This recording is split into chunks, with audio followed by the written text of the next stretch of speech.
पूर्वीच्या काळी गावात टीव्ही मोबाईल नसल्याने आजी आजोबा नातवंडांना छान छान गोष्टी सांगायचे। गावात एखादी वस्तू प्राणी जागा तसेच माणसाला गृहीत धरून काही लोककथा प्रचलित व्हायच्या। त्या इतक्या रंजक असायच्या की त्या व्यक्ती अथवा जागेविषयी खूपच वलय निर्माण व्हायचं। अशीच एक लोककथा माझी मानस बहीण रोहिणीने मला सांगितल्याने त्या जागेविषयी खूपच उत्सुकता निर्माण झाली आणि मग काय ती जागा बघायचं ठरवलं। रोहिणी, शुभांगी, रुपाली, सावन, ललित आणि मी आम्ही 40गाव रस्त्याने ते ठिकाण बघायला निघालो। आधी पोटोबा मग विठोबा म्हणत आम्ही पोटभर पावडे खाल्ले आणि मग पुढे निघालो। माळमाथ्याच्या रस्त्याने जाताना हिरवीगार कपाशीची शेतं डोलत होती। पुढे साजवळ गावात आम्ही येऊन पोचलो।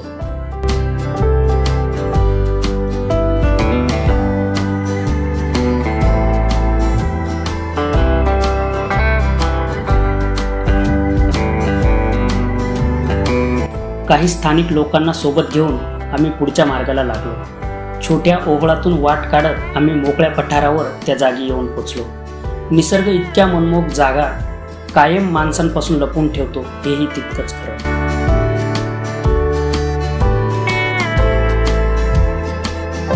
आम्हाला सांगितलेल्या लोककथेनुसार तो गोडाई माता डोह आहे। कथा मोठी रंजक आहे की गोडी नावाची सून त्या गावात राहत होती। ती सिद्ध असल्याने तिच्या घरचे तिला वागवत नव्हते। तिचं असं वागणं पाहून तिच्याविषयी घरच्यांना खूपच द्वेष निर्माण झाला होता। तिचा राग येऊन त्यांनी तिला बांधून त्या डोहात टाकलं। ते असं म्हटले की तो डोह 7 खाटेंना लागेल एवढं सूट टाकलं तरी कमी पडेल एवढा खोल होता। मग पुढे ऐकलेल्या कथेनुसार ती परत गावात आली। तिने त्या लोकांना धडा शिकवला आणि ती देवी रूपात या ठिकाणी वसली।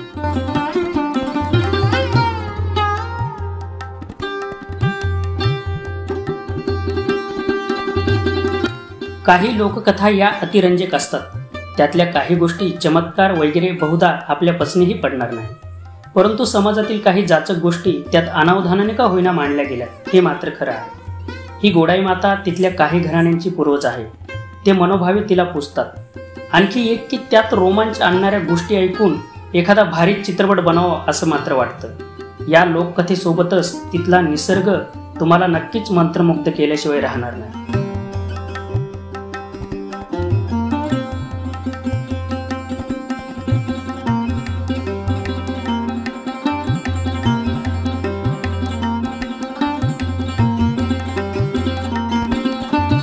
तिथल्या परिसराचा मनमुराद आनंद आम्ही घेतला।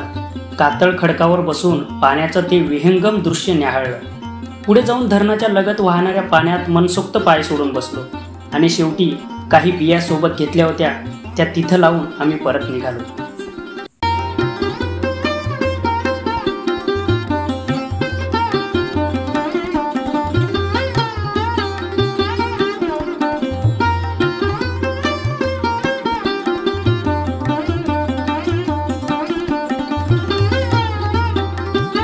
आपणही अशा ठिकाणांना नक्कीच भेट द्या। तिथला निसर्ग आपल्याला खुणावतो आहे। हो, येताना 2-4 रोपं अथवा बिया घेऊन या आणि जाताना त्या इथं लावून जा। बाकी भेटूच अशा एका नवीन ठिकाणी निसर्गाच्या खुशीत।